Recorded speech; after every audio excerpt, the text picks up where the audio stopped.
Hello, my name is Mary and I specialize in writing product descriptions and reviews.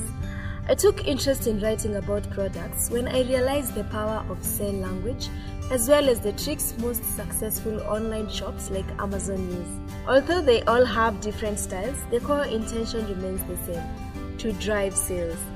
Throughout this video, I'll focus on telling you how I come up with amazing content for product description and product reviews and what makes my copies different. With time, you will realize that for one to be a great product review writer, there must be great product description writers first. So let's start with product description.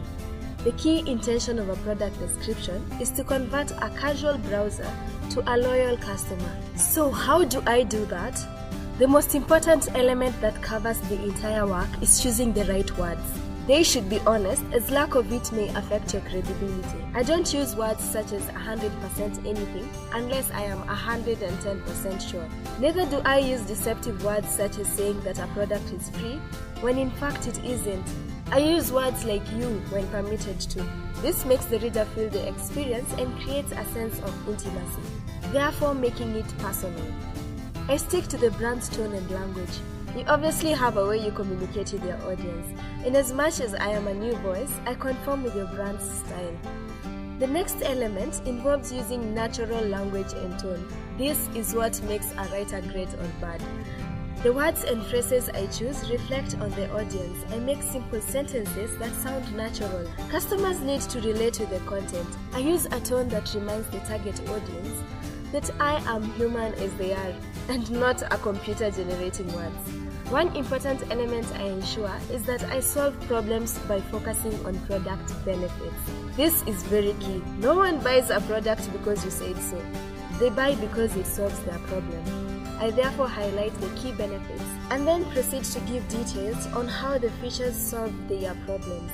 I also ensure that the benefits match the value proposition. I mean, why would you spend $1,000 to buy something that only has one benefit?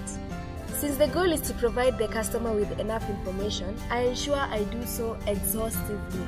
Lastly, what is a product description without SEO? I research for keywords related to your niche and optimize the content so that you rank higher in search engines.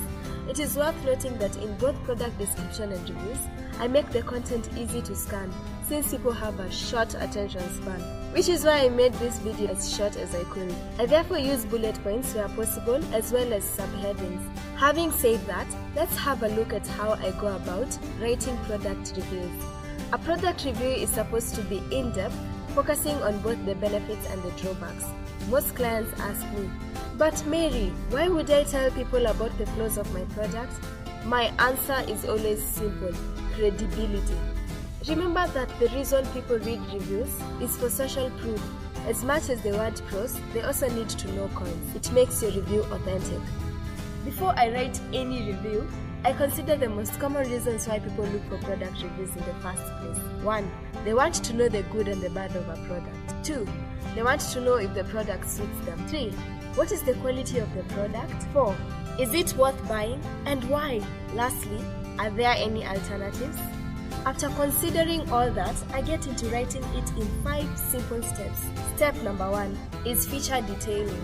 I ensure that I state all the main features of the product. I then go into the details of why the feature is unique and how it helps solve their problem. For example, if I'm talking about running shoes, I state that the shoe is padded in order to prevent blisters. My step number 2 is I include the target group. I include information on who the product is meant for and sometimes who it is not meant for. For example, the product is meant for people with narrow feet, or the product cannot or may not be used by pregnant women. Step number 3 is practical details.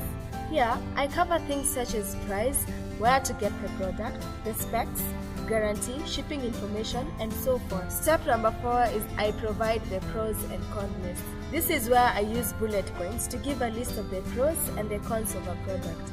It helps make the content scalable, and in case one does not have time to read the content, they may just look at this section for information in a nutshell.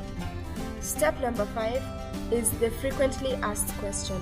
This is normally the shortest section as it covers questions and answers that may be one-liner. For example, question: is the product available on free trial? Answer: no, this product is not available for free trial. The conclusion is normally the final part. This is where I give my final take based on what I said earlier and based on what you, the client, request.